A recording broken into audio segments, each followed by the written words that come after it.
Ladies and gentlemen, we are back with the final segment of What's Good America. We're here with the world-renowned, world-famous Myke Bogan.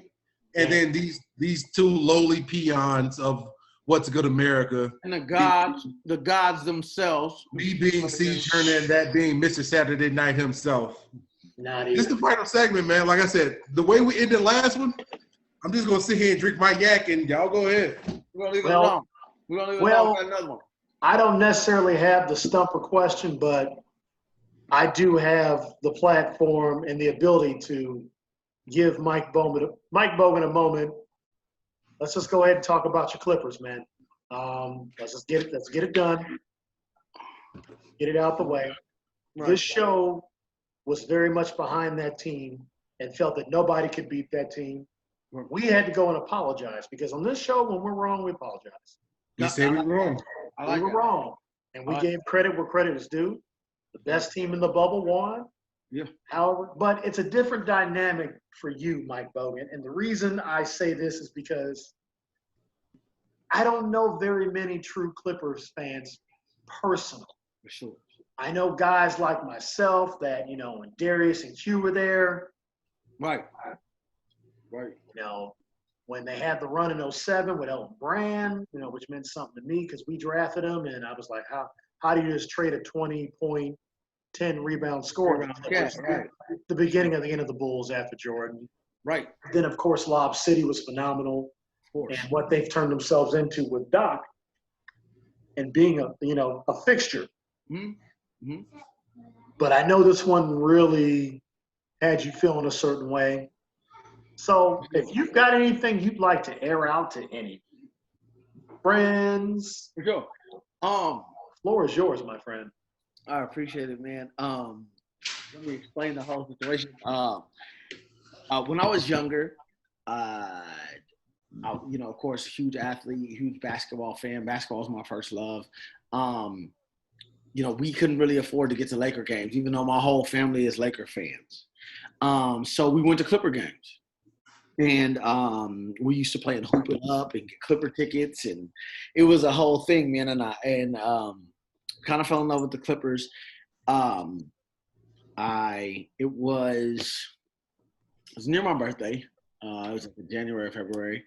And we actually got tickets. My dad got me Clippers tickets with my best friend at the time when I was a kid, man. And they were down deep, man, like fourth row, fifth row, blah. And I got to sit next to Allen Iverson's mom. I'll never forget it. I sat right next to her and we talked and we chatted. She had her nails done and the jersey and the shoes and the sweat and it was crazy. And from that moment on, man, him being my favorite player and the Clippers being my favorite team, it was a bond that could never be broken. So got to rock with him, man. And then, we've had dope eras, man. We've had really cool eras. And it's been fun with all the shit that you mentioned. I definitely had a lot of faith in this year's team. I thought they was going to do it. It didn't end up working out. And I actually was very, very, very upset about the whole Doc Rivers joint. It's funny when you get to a certain point, especially when you get to the professional level, how people will blame the coach on things. I think if you're not a former athlete at a high level, you don't understand and you think it's their fault. Like, for you to be up, 2 games, 18 and 21 in the playoffs in the third quarter and lose those leads and stuff like that, and for your coach to get blamed saying they should have done this, they should have done that. No, fam, you've been playing basketball since you were in the 5th grade and you're a grown-ass fucking man. Yep. You should know how to manage the clock. You should know how to finish a game. You should know how to play hard, play strong, and don't let shit like that happen. And it sucks. You know what I mean? So I apologize. I apologize for that, losing Doc Rivers. I'm very upset with our players over that shit.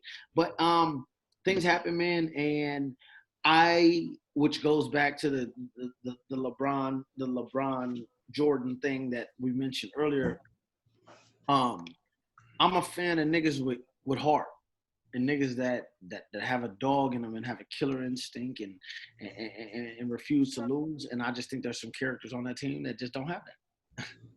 I agree, dude. I wholeheartedly agree. And that's my team. You know what I mean? That's my team. So that's all I'm saying. Shout out to the Lakers. I know we're gonna revisit that topic and the whole bubble situation. But yeah, man. Yeah. So it happens, bro. It happens. And niggas just gotta get their shit together, man. This whole it's so weird to get into the age where in the most influential shit in life, which is entertainment, and sports, music, shit like that, we're at a whole different realm. You know, I have a song on Pretty Hash where I come from NBA playoffs, Alonzo Mourning fist fights. And it's just not that anymore. And which bothers me. It really, really does, especially when it's on my team. You know what I mean? People are always like, who's your favorite player right now? I was like, Jimmy Butler and Russell Westbrook. Why? Because just the fire they play with, the competitive nature. That's what I come from. And it's a whole different demographic these days. We are now in the era and the generation of flagrant one, flagrant twos. Kids that never saw basketball before that. We are now in the era of targeting when it comes to football. That's a whole argument for me that I do not want to get in. Well, let me get to a cold part in the game that I'm in. We are now in when Kelly on the Dodgers talked shit to the Astros, got suspended for it, barely said anything, walking to the dugout, not causing a fight, nothing, gets suspended for it. And people don't understand that fucks with children and the people that are up and coming at that time because they're your biggest influences, you know, athletes and entertainers. So we lived by a different code back then. We no snitching, no fist. You know, we used to fist fight. We used to rally behind each other. And we grew up in an era where there is no participation. My nigga, either you won or you lost. You know what I mean? Highly, highly competitive, and we've lost that nature, and that trickles down to the other things. Morals, ethics, street codes, street values, shit like that, which has developed a generation of kids now have gotten to the point where one of the number one YouTube artists is a snitch. He's a rat. Tekashi 6ix9ine is a rat, fresh out of jail, blah, blah, blah. But kids still listen to him. Kids still watch his interviews. Kids still, because we don't have that dog anymore in any of them. In any of these, it's different now. The generation's different. To where my dad would have been like, I never forget my grandpa, my dad like, yo, a rat and a snitch, that's the lowest thing you could be in life. A rat or a thief. Now it's like, nigga, hey, yo, this nigga ratted on a whole organization. He was living this life, blah, blah, blah, and I'm going to let my kids watch him. I'm going to let my kids be him for Halloween. I'm going to let my kids, it's a whole watered down generation, bro. And it all started when sports took a dive. Mike, let me hit you with this real quick. All right. So I love Michael Jordan. I got a stupid amount of Jordans down in my basement right now that my wife kind of judges me about. My favorite player to this day is Dennis Rodman. Hell yes. I respect it. And here's why. With Dennis Rodman, I don't care about he was a polysexual, all that. Dennis Rodman's whole deal was, I'm me, and you can't do shit about it. Right. Exactly. Like, Dennis Rodman will go out there and fuck with you all game, and if you want to square up, we're going to square up. Yeah, all day. If you want to push and shove, I'm going to push and shove with you. Right. Like, I'm going to do whatever it takes to win. To win. And it hurts me to think that he couldn't, like, with Jordan, I think, like, Jordan could translate to this game somehow, some way. He'll figure out a way. With the all-time greats, they will figure out a way. I just feel like with the greatest rebounder of all time, he couldn't survive in this game because as soon as you touch somebody, it's a foul. As soon as you get in somebody's face, it's a technical, it's a flagrant. It's like the game, the life has changed to a point where it's, excuse my language, and my wife is now in the living room. Hey. It's pussyfied a lot of sports, and which entails has messed up life for a lot of people. Right. No, it's so funny. It's so funny. I said this, and I mean this to no disrespect to this man I'm about to mention. So because I know this podcast is huge and it's gonna get even bigger, and this nigga's gonna hear this someday. So I'm gonna say this. One of my favorite things to show to young kids that I'm around or blah, blah, blah, blah, blah, is there's footage of Zebo, Zach Randolph, talking to DeMarcus Cousins. And I know every what you're kid, talking about. I help with a 16U basketball team, okay? They think DeMarcus Cousins is the biggest gangster you have ever met in your life. And I said this. I said, DeMarcus Cousins, he's such a G-boo. I said, have you ever seen a nigga fight? Have you ever seen him physically fight someone in a basketball game? No, because it's not built like that anymore. So supposedly DeMarcus Cousins just goes crazy on these niggas, but every time DeMarcus Cousins used to trip on niggas 4, 5, 6 years ago, somebody would interrupt it, and then he would talk shit, and then that person would turn around, blah, blah. And I told him, I said, bro, you have to understand. I said, you niggas YouTube, you do Spotify, all this. I said, YouTube basketball 1990s fist fights. Just YouTube, check it out. See what happens to niggas. I said, nigga, watch Larry Bird fire on niggas. Fire on them. Boom, boom, boom. Fire. Nigga on niggas. Not white boys, niggas. Watch John Sally and them. Watch the bad boys, nigga. Watch Jordan fight niggas. Watch Grandma Ma.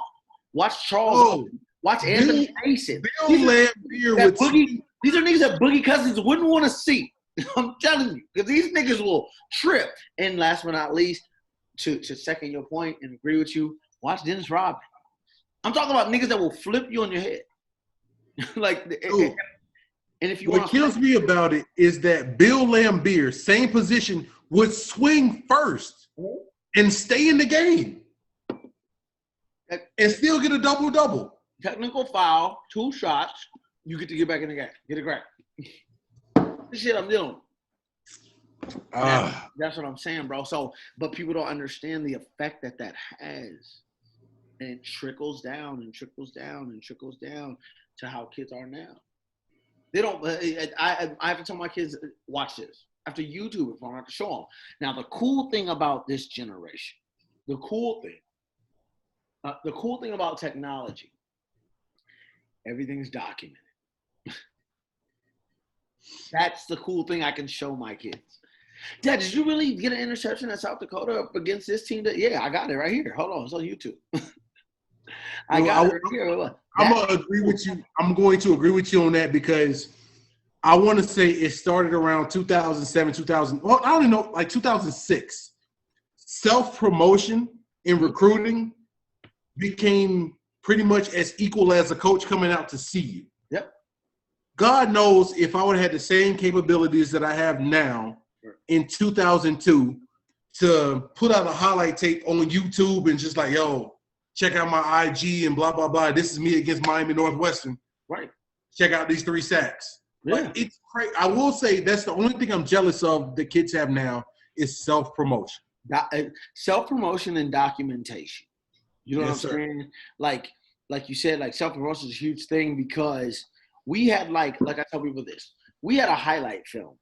Yep. End of the year, you put together this 3 minutes of all my highlights, and it's gonna skip, and it's gonna give you different angles, and you're gonna see my highlights. But see now, like you said about self-promotion, if it was us 3 all in high school, it's like, hey, nigga, we're doing a Good Morning America football version of just the 3 top prospects on our team. Nigga, I'm gonna pick you up from school. We're gonna document it. We're going to go to lunch. We're going to document it. We're going to get ready for practice. I want to document it all on my IG story or whatever it is, blah, blah, blah, blah. And then we're going to go to the film room, and then I'm going to give you a highlight tape of the week after our Friday night game. On Monday, nigga, we give you the boom, boom, boom, us 3 highlights. So it's very instant. The gratification, the self-promotion is instant, opposed to like when we were getting recruited or whatever. It's like, yo, South Dakota asked for your highlight tape. Well, you're sending it with 40 other highlight tapes. Now a nigga can jump on his Instagram and be like, damn, this nigga been going hard the whole season. Now I'll take his highlight tape. And his goes at the top. Yeah. Because what he's doing and blah, blah, blah. So it's so weird. Just like we talked about hip-hop, same thing. Right now, I'm in a game where I am competing with 19-year-olds. Niggas are on their shit every day. Boom, boom, boom, boom, boom. Hey, nigga, I'm out here, boom. I'm smoking blunts at 9:30 in the morning. At 9:30 in the morning, I'm in a Zoom meeting with a third grader. I can't do all that. So the music has to speak for itself. Like, it has to do its own role. It's a whole different thing, man. It's a whole different thing. But like you said, the technology and the internet and self-promotion is a weird thing. But, yeah. So, Mike, I want to give you something because we are not humble on this show whatsoever. Don't be. So I want to give you this time right now, and Walt, by all means, dude. If I'm cutting you off, but by all means, cut me off. You know how we do. No, I'm good, man. He's loving it. Taking that in, right. man. So, with all that being said, dude, like, we are not humble on this show. Like, when we're right, we're gonna be the first ones to tell you we're right, and when we're wrong, we'll be the first ones to tell you wrong. I want to give you this time right now to plug yourself. Just tell the fans, tell your fans, tell our fans what they need to know about you, where they can find you, everything they need to know about you. Oh, man. Everything is at Myke Bogan, man. MykeBogan. Instagram, Facebook, Twitter, just any social media you got. I just released an EP 3 weeks ago. It's called Hotel Happy Hour. Make sure you go get that. Listen to that after this. Yeah, man, if you're looking for genuine music, you're looking for something new to listen to, and you really love hip-hop, and I'm talking about hip-hop, then you should definitely go fuck with me. Not that bubblegum shit. Yeah, please fuck with me, man. If you are into Far Side, if you're into Ahmad, if you're into the Fugees, if you're into shit like that, like, you should definitely fuck with me. And we were talking about Lab Californication, how that's probably one of the most underrated albums in the history of hip hop. But you and I will have a Jay Dilla conversation. Yeah. We can get deep. We can get deep. And if you ever go to Detroit, go to Dilla Donuts. I went. It was beautiful. Yeah, man. So please follow me, fuck with me, listen to me. I got everything for sale. I got vinyls. I got merch. I got all that. Myke.bogan.com or at bigcartel.com. Please fuck with me, man. And I appreciate these two amazing men for allowing me on here, man. Thank y'all. Fuck that. Hold on. Let me plug myself. Fuck it. Get in there. I got a new R&B album coming out. Okay. It's called Chocolate Pudding. My first EP is called Red Wine and Grind. Okay, you know what I'm talking about? The next one's got to call Body Language.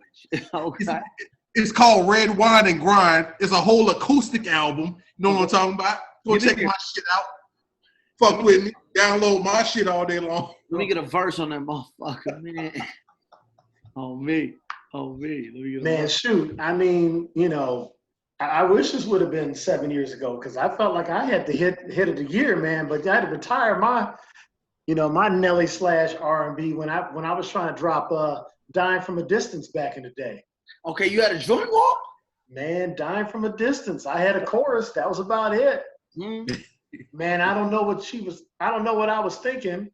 She's just a dime from a distance. That's fine. I don't know why I was so persistent. That's looking for a dime in a distance. Man, I had a 9, she's fine, 8, she's straight. I was gonna release a whole EP. You was going crazy. I was going crazy off them numbers.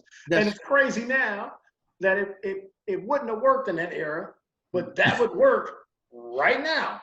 Yep. Joe, if it really would. Go get DJ Mustard right now. And I go over talking about, Shawty, look at you right now, you and then, I start talking like that and put some. Yeah, we find it. That's how it goes. For distance. I mean. All right, America, check this out. This is now time for the world famous, world renowned Give Me a Minute. Now, Bogan, check this out. Give me a minute. You get your time, because you know how it is when black folks say, give me a minute, it ain't a minute. Right. You get your time to say whatever you need to say. If you need a second, one of us will go first. Okay. But whatever you need to get off your chest, controversial, whatever it is, whatever you need to get off your chest, you get a minute, quote, a minute to get it off your chest, to get it out there. So you want to go first? You want to wait? What you want to do? I'm gonna go last. Oh, respect it. so I can just hear what's going on. Let me hear how it's done, and then I can put my spin on it. Walt, you want to go first? You want to go second? Well, I'm going to take the risk and be sandwiched in between two dynamic personalities, so this should be interesting. I want to see where this dude is going because he opened the show shitting on my team. Yeah. And then he went to the next episode, he tried to shit on my city. Right, bro. Got action. I didn't know where he was going to go because I thought we were cool off that, until Thursday, but You got action. yeah, I feel like he's been thinking about this one for a few days. I'm going to see where he goes. Here's the thing. I had been thinking about this, but I will say this. So, Mike, this is how you got to start it out, just to get everybody's attention. Okay. America, give me a minute. And this time, I'm going to even be serious. I'm going to take the hat off. Ooh. Okay. You Okay. can see I'm a bald head dog. Yeah. Fuck with it. Go ahead. It's 2020, and this year's been shit. Let's call it what it is. I mean, hopefully 2021's better. Right. Usually, out of the two of me, between me and Walt, I'm not the serious one, but I'm going to get serious on this one. You got to vote, all right? I don't give a damn who you vote for. You can vote for whatever it is. Honestly, you're voting for two of the lesser evils, whatever the case may be, because there's evil on both sides. Now, vote for whoever you want to vote for whatever you stand for. I can honestly argue for both because they both fucking suck. But you got to vote. I will say this. This is the first time I voted in a while. I voted for matter of fact, the last time I voted was for the first time for Obama. And here's why. I was working for the Urban League of Broward County. Shout out to Fort Lauderdale, Dr. I appreciate you, but she gave us the day off. We went all as a team and voted. I voted for Obama because he was black. I didn't know his politics. I didn't know what the fuck he stood for. None of that shit. I voted for Obama because my auntie had a picture with him. So fuck it. I voted for Obama. I respect it. I'm not gonna get into who I voted for, but if you can look at my skin color, you can probably guess. Right. You gotta vote, dude. Like it is what it is. Like you can't complain if you don't vote. Like you can't say something doesn't work if you don't put your all into it trying to make it work.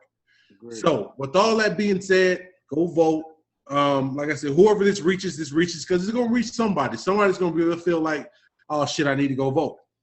Vote for whoever you vote for. Feel confident with your opinion and be able to stand on your own 2 feet, your own 10 toes, and argue. I voted for this person because this person's right for me and my family. Right. I voted for who I voted for because I feel like it's the lesser of two evils, and one of them got a black vice president. So whatever it is. So that's been about what's good America. Right. I'll give you a minute. Right. I fuck with it. All right, that's me. That's me. I wasn't ready for that. I was. I fuck with it. Yeah, fucked me up. See, that's what he does, Mike. That's why it's always. If I look, I like. It's like, what am I supposed to say after that? Talk to him, Walt. Like we've been all over the place in this conversation. We've been intellectual, we've been hood, we've been sports. We talked about Saturday morning cartoons. Like, where am I supposed to go with that? Oh shit! I gotta mention that. Make sure you remind me of that. Yes. You know what I'm saying? So I will, Mike. I know which one you caught. So I guess if we're gonna do that, then this is what I'm gonna do. America, talk to him. Give me a minute. I just want to take this opportunity to congratulate my brother, Pete McDonald, and his new bride, Catherine, she goes by Kat, on their nuptials today. First and foremost, very much a beautiful thing that they had the opportunity to just say, you know what, let's turn up on a Tuesday and get married. I think that's wild. How many weddings have you heard of on Tuesday? I wanted to start with that. I think it's a beautiful thing that they've been able to find each other. I told them their speech is coming. I ain't going to do that on here. I'm going to do that another time, another place. with that. But I will segue into this. I'm going to answer Myke Bogan's question. And the answer for me is, and I have said this and I have stressed this, and Jerry Rice, I think the world of. I wore 80. I watched Jerry Rice highlights. I know the technician of a receiver he was. I understand what he meant to the game of football. Right.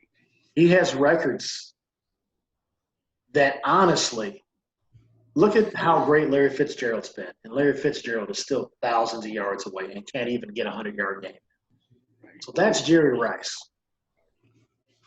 But to make the Randy Moss argument is very simple. Look at Randy Moss's quarterbacks and look at Jerry Rice's quarterbacks and the primes of their career. Okay. And look at how many different quarterbacks Randy Moss played with and Jerry Rice played with. And that's all that really settles the debate. The fact that he was able to be a first-team All-Pro with multiple quarterbacks. Shows you how good a receiver he was. He's, to me, the greatest receiver that ever lived. Yes. There's just, I mean, I've said this on record, I say again. Jerry Rice made me think I could never be that good. Randy Moss made me go, oh, you can play the game if you're built this way? Randy Moss changed the game. The reason receivers and tight ends are the way they are is because of Randy Moss. There was nothing like this guy. And we've seen copies, but we haven't seen a carbon copy since. 950 some odd catches, 15,000 yards. Yes, sir. 150 plus touchdowns. So this guy averaged a touchdown once every 6 times he touched the ball. That is ridiculous. Insane. I'm so glad you said that. Thank you. So those are just some numbers that I have. Right. But, you know, at the end of the day, when it comes to that, it to me, you know, Jerry is Jerry and will always be there. Always. And I thank God for that guy. There's no Randy Moss without Jerry. 100%. Like it goes to Jerry, it goes back to Raymond Berry and Charlie Joyner and guys that I could name all day. Right. But if you're asking me who I would take, I'm going to take the 6'5" guy that ran a 4.29 40-yard dash in his 10th season in the NFL and made an all-pro guy basically go, well, I'm the number 2 now that this guy's here. Yeah, that part. That's definitely right. I fuck with that. Greatest rookie season of all time. So there you go. He's poetry in motion. That's been my minute. I love you, brother. I love you, sister. And as it's already been known on this show, Randy Moss is my guy. Yes. All right, Mike, finish us off. Man. All you got to do is say, America, give me a minute, man. Listen. When you're ready. Give me a minute, man. America, give me a minute. It's Myke Bogan, a.k.a. Bush McCray, a.k.a. the Timber Coon, a.k.a. the Marijuana Hillbilly, a.k.a. Kirby Puffett, a.k.a. Kirby Puffett, a.k.a. You know what I'm saying? The list goes on. All that. But I just want to say thank y'all so much for having me, man. Thank y'all so much for having me. This has been amazing. Just my relationship with Walt since day one been amazing, man. And pleasure to meet you, Chris. It's just thank you guys for doing this. Y'all are some super talented cats, and I can't wait to see y'all right where you're supposed to be, right up at the top with the rest of the podcast, man. Y'all niggas is special, man. With that being said, it's at Myke Bogan, MYKE BOGAN. Hotel Happy Hour just came out 3 weeks ago. Make sure you go listen to that tomorrow morning at work, at the gym, wherever the fuck you going, in front of your side, nigga, left, nigga, whatever. Just listen to that. Listen, I am keeping my asterisk on the bubble. I don't once you play sports at a high level, I think there needs to be fans, there needs to be home court advantage, there needs to be shit that goes on top of it. I feel like it was like niggas was in AAU again in Vegas, living in the hotel and just playing during the day. So I can't give that to the Lakers. I'm sorry. I do apologize, but they can get one next year or whenever there's niggas in the stands.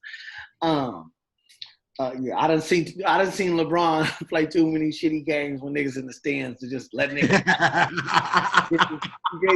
that. I done seen a nigga miss too many free throws, just let the nigga have it. I'm not doing it. This is my point. And America, give me a minute real quick. Listen, check this out. I promise you. When I go into LA Fitness right now at my age, whatever my weight, however I'm shape, blah, blah, every now and again at LA Fitness, it's a dude that comes in that plays in the Drew League. I live in LA. There's a nigga that comes in that's played college basketball, whatever it is. That nigga comes in and he does things that I remember, I get it. Like things I used to do in football when I was 21. Shit I used to do when I was 22, 23, blah, blah. I see him come in. I see him do that. He's at a high level, blah, blah, blah. With that being said, okay, he's the best nigga in the gym, and he usually wins the biggest majority of games.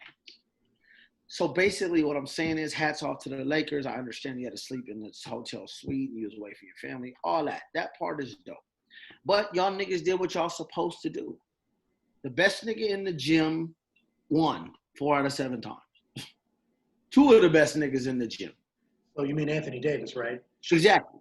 Chi-town all day. The top 2. Hey, I'm just messing with our LeBron. I love it. But what I'm saying, the top 2 niggas in the game, in the gym, they won the best 4 out of 7. And that's dope.